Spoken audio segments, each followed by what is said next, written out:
The compliant query. The CDI industry recognized early on that changing the diagnosis to increase reimbursement could provide a format for healthcare billing fraud.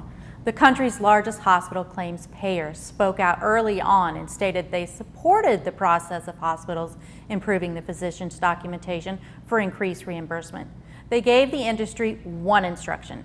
Their instruction in regards to the physician queries was the query could not be leading.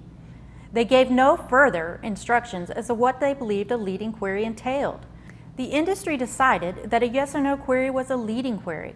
Therefore, asking a physician if a patient had acute systolic heart failure with two options for an answer, yes or no, was identified leading query type.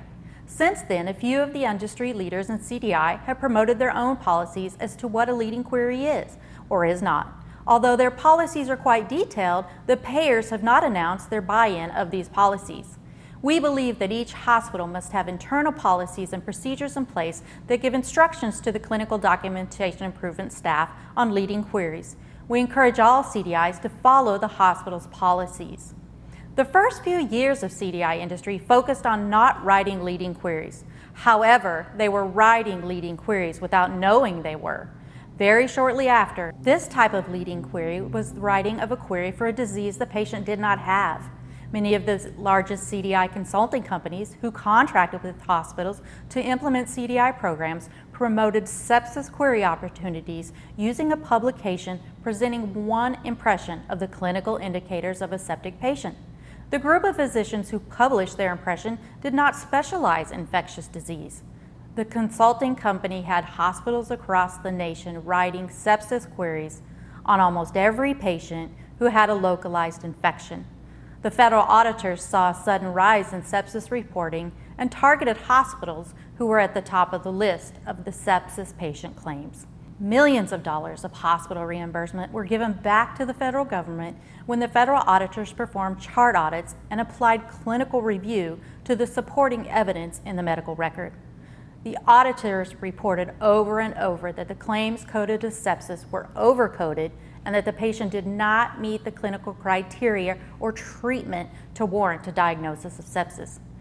This should have changed the consulting company's approach to their program's policies, but many of the companies have made no changes.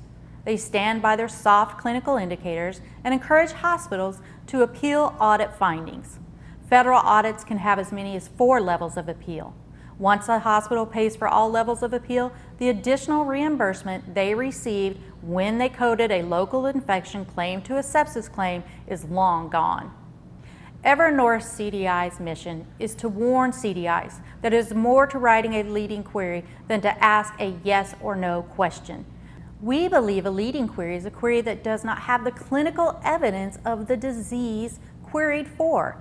Evernorth CDI gives the CDI license to query. We teach future CDI staff to write queries only when there is overwhelming supporting evidence in the medical record documentation for the query. We promote understanding and validating of the clinical indicators, diagnostic workup, and treatment in the record prior to generating a query. We believe all 3 categories must be verified in the electronic record prior to sending a physician a query. If one of the 3 elements is not met, then it is our belief there is not enough evidence in the medical record to warrant a query. This 3-step process will help ensure the CDI program you work for is not at risk for payer audits.